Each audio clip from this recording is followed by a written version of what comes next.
now available in paperback and e-readers. Isis, Revenge of the Cyber Goddess. The goddess next door takes on the threat of a deadly digital diva driven to destroy the world in this action-packed, all-new Isis series adventure. Get Isis, Revenge of the Cyber Goddess featuring a bonus pin-up and the other 2 books in the Cyber Goddess saga at online bookstores everywhere today.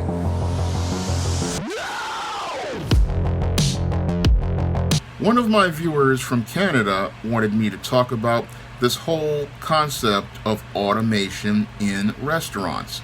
Now, a couple of restaurants are going out here and looking to use robots to replace workers due to the worker shortage we're having in the aftermath of the pandemic. Now, this decision to use robots in restaurants is not a new thing. A couple of restaurants in Japan have used robots as servers for a while as a gimmick to get people to come into a restaurant.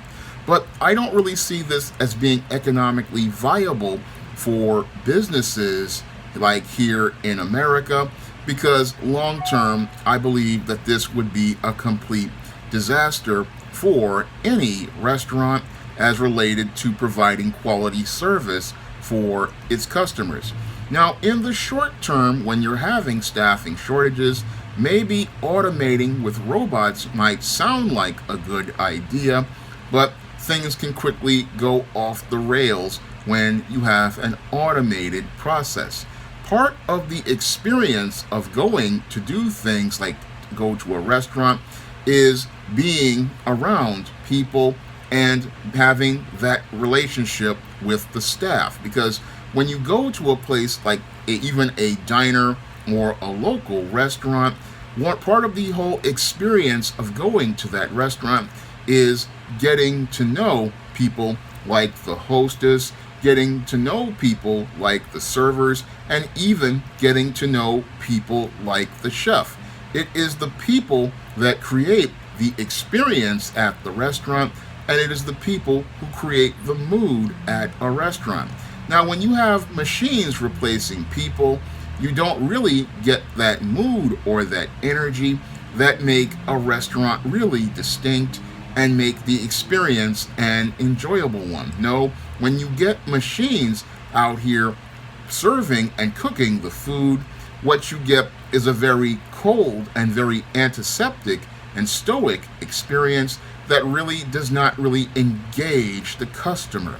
Part of, again, going to a restaurant is the atmosphere of that restaurant, and it's hard to connect a relationship with a restaurant when you have machines doing things, because machines are not people, and machines cannot really make you feel anything, and machines cannot really give you any sort of experience that is memorable. That is one of the big problems as related to restaurants, which is a very competitive business. And if you don't have a good mood or a good tone in your front of house, then you're not going to get people coming back for another meal, because they can just go to their house and get a fun experience by making their own food. Part of going to a restaurant is the mood and the atmosphere that the environment creates, and you can't really get that when you have robot servers, robot hostesses, and robot chefs. It just really, again, feels cold and indifferent, and when people get indifferent, then they don't care to spend money. Now, a big problem with the robot servers is they really don't connect with the customer. Yes, you can go out here and put in a program for what food you want to order, but you really cannot really go out here and connect with the waiter or the waitress and get that fine dining experience. Now, they'll have the robot come up to your table and you punch in the orders of what you want, but you really cannot have that relationship with them where you can just sit down and talk to this person, and that's something that's missing from that experience. Moreover, you can't really sit down if you have an allergy or a food issue and really sit down and tell that person, hey, I don't want any onions, hey, I don't want any things like garlic, things people are allergic to, and that's something a robot would have a problem with because robots are only programmed to go one way, and they're not programmed to think critically like a regular waiter, human waiter would do. A regular human waiter, they would know how to really think critically as related to taking orders, and they would really be able to listen to the customer when they make specific requests. Now, if they were able to say, you know what, I don't want pickles on my hamburger, or I don't want garlic on my pasta, these are things that a robot would have a bit of a problem with, and they would struggle with as related to things. And especially if they're going out here cooking the food, that would also be a major problem. Now, another problem that would be had at the front of house is that there would be a problem as related to keeping that front of house safe. Yes, robots can go out here and serve people, but they really are not good at diffusing situations as related to service. Yes, your robot can go out here and go out here and serve people, but if people are having a problem with the food, like it being undercooked or overcooked, or there being some sort of issue with the food, like something being in the food, like a fly or a bug, there's nobody there for the customer to complain to. So that's another problem with the robot, that it would not be able to provide quality service for the customer if they're having issues with the food. I mean, this is a machine that is programmed to deal with things in a singular linear way, but it's not designed to think critically and analytically and be able to solve a problem that a customer is having. Moreover, it's not going to be able to do things like be able to refill a customer's drink, because when you have a robot, you can't really just go gesture to them and say, hey, I want to get a refill on my Sprite, or I want to get another beer. That's something that the robot would not be able to respond to effectively, that a waiter would be able to do, especially if it's a customer that's a regular and a customer that they know, because waiters and waitresses love regular customers, because regular customers, these are guys and girls who come in every day, and these are people they form relationships with, but robots don't form relationships with the customer, and that really will hurt the business long term. Now, another issue that you're going to have, especially in places like little small urban restaurants like your Hood Rat Popeyes or your other places like that, is if you use a robot, what will happen is that there's nobody there to, again, diffuse a conflict or deal with rowdy customers. Because oftentimes when you have robots, people become very abusive towards the robot because the robot cannot push back the way a human being would. So if you have robot servers and you're in a very rough area, people are going to abuse the robot. People are going to mark up your robot, and they're going to do things like write on the robot with markers or pens. And if they're getting bad food, what they're going to do is throw the bad food at the robot, and in some cases, they may even physically attack the robot. And again, if this was a person, you would be able to call the police and be able to deal with that situation, with that irate customer.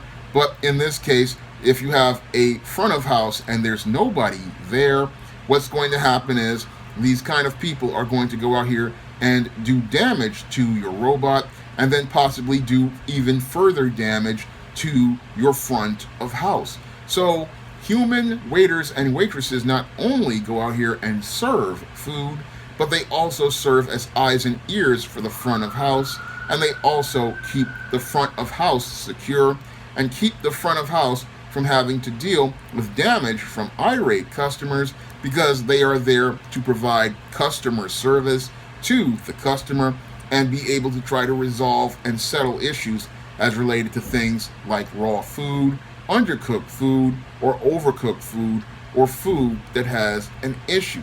So your human waiters and waitresses are your first line of defense as related, and your first line of service. So a robot would not be able to resolve that kind of issue the way a human being would. Now, for the back of the house, having robots is another liability because, yes, robots can be programmed to cook food, but robots, they don't, have that heart to go out here and know how to put a meal together. Professional chefs spend years training on how to put together meals and create flavors, and cooking is not something that can be done like a science lesson. No, a good cook and a great chef, they know that food, in order to make it consistent, is that you have to have instinct on certain things. A robot does not really know how to do a dash of something or a pinch of something. And a major thing that robots can't do is they can't taste food. When you're in the culinary arts, like I used to be when I was in high school, one of the things you have to do is constantly taste your food. If you don't taste your food, you won't know if the flavors are right. You won't know if things are coming together properly, because with a computer and a robot, they can go out here and make burgers in 2 minutes, but they cannot go out here and tell you if the patties are stale or rotten, and they cannot tell you if the toppings and ingredients are past their expiration date.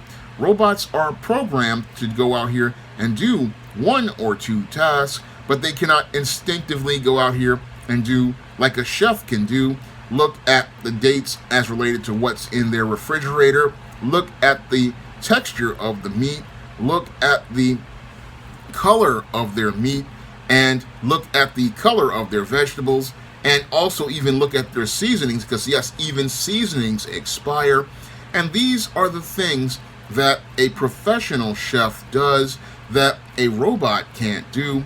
But you have those who are in the restaurant and world who believe that they can use a robot to replace the front of house and the back of house, when the whole thing is that you have to go out here and put the money on those workers, because those workers are providing valuable service to you. Your chefs in the back of house are providing a valuable service that deserves to be compensated for, and your waiters and your waitresses, they are providing quality front of house service that deserves fair compensation. And the big problem here in America, and even in places like Canada, where my viewer is from, is that nobody really wants to pay your workers their wage that they deserve. No, people want to give your servers very low wages and then tell them to cover up their living expenses with tips. And they really don't want to pay a quality chef for setting up a menu and the recipes for that menu. Moreover, they don't want to pay a chef for maintaining high standards, which will ensure that your brand and reputation grow across the country. No, they don't want to go out here and spend the money on a quality dining experience. And because they don't want to spend the money on a quality dining experience, what happens is that you've got people saying, oh, there's a worker shortage. No, there's a wage shortage. And if you pay people right, they will stay in a job for an extended period of time. I have found that if you pay people right, and you treat people right, people would be eager to stay in a job for years. Some people may even stay in that job even though that job has gone beyond they have outgrown that job and that skill, and they're looking to expand their skill set. Many people will stay in a job where they're being treated well just because they like coming into an environment where they feel like they have some sort of value, some sort of worth, and they'll do that because they see that this guy who's a boss is respecting them, and they're willing to stay there for that, in that job, even if they've outgrown that job in some way. I've seen that happen, and people will do that because of the way that they're being treated.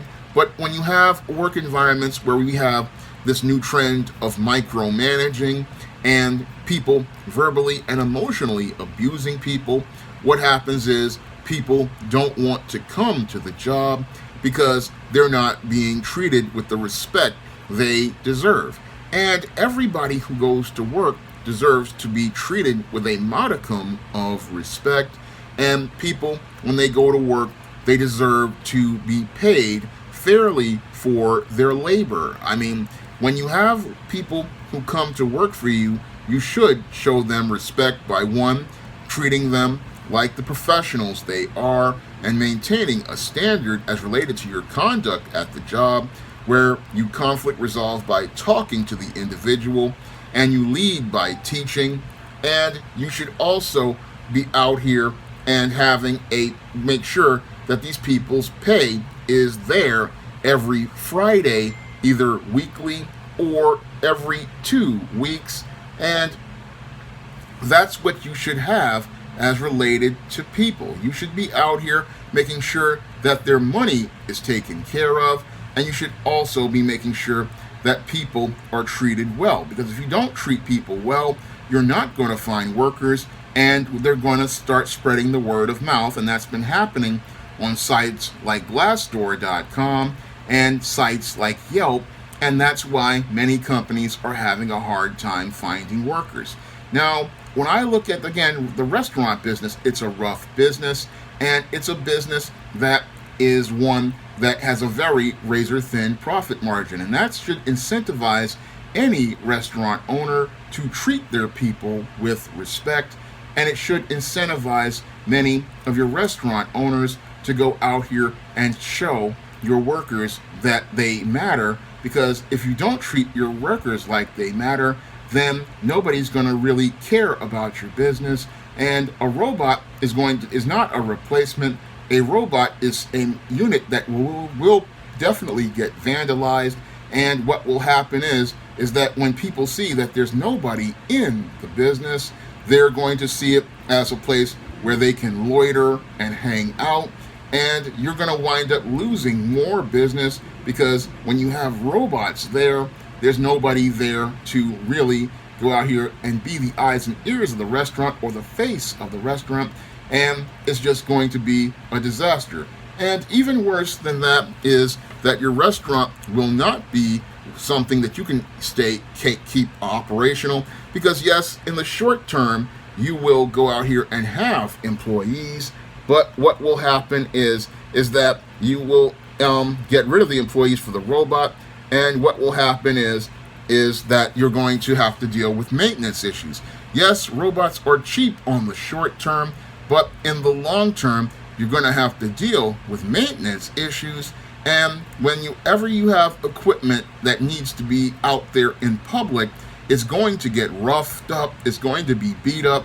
So you're going to be spending twice as much with technicians trying to keep fixing these robots, and that can really cost you money on a busy night when you have a unit out of service. Because when you have units out of service, what happens is that there's no unit there to go and be able to serve those tables, and that's going to make it where you have backlogs and back issues as related to food getting out, and it may even lead to customers leaving. So there are some jobs that only a human being can do, and most people really need to start counting the cost of human beings, because if you don't count the cost of human beings and how valuable they are to your business, you're going to wind up out of business, because a robot is a gimmick that'll get people's attention for a moment, but long term, with the maintenance costs and the customer service issues, could be the thing that puts your business straight out of business.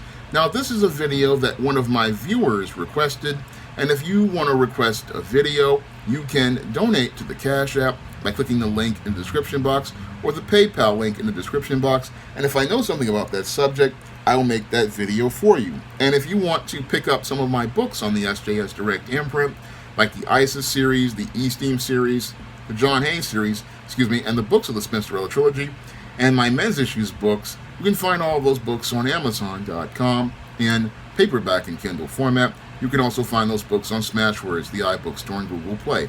That's all I have to say for this video. You can comment, rate, and subscribe. Now available in paperback and e-readers, All About Nikki, a fabulous first season. The Fresh Prince of Bel-Air meets Clueless in this absolutely fabulous African-American 1990s teen sitcom. Get all 13 episodes of All About Nikki, the fabulous first season, in paperback and e-readers today.